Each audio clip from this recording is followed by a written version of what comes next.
Mga uto-utong mga didilis, pakinggan nyo ang tatay nyo. Pakinggan nyo. Next week, we're still investigating DPWH. Ang DPWH, ang pinaka-racket dyan is yung Ghost Project.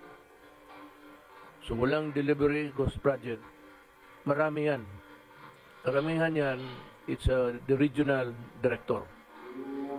Ipapalabas nila na may project ito, but wala. Diba? Alam niya na yung Ghost Project noon eh. Diba? Bakit hindi niya na-imbestigan yan? Para may nakulong naman sa panahon niya na yan. Takot ba siya? Ngayon, sa panahon ni Pangulong Marcos, pinaimbestigan yung mga Ghost Project na yan. Galit na galit yung mga inayupak pa yung mga didilis kayo. Diba? Kung narinig niyo yung sinabi ng tatay niyo, sa panahon niya may Ghost Project, alam niya na. Ba't di niya na pa-imbestigahan?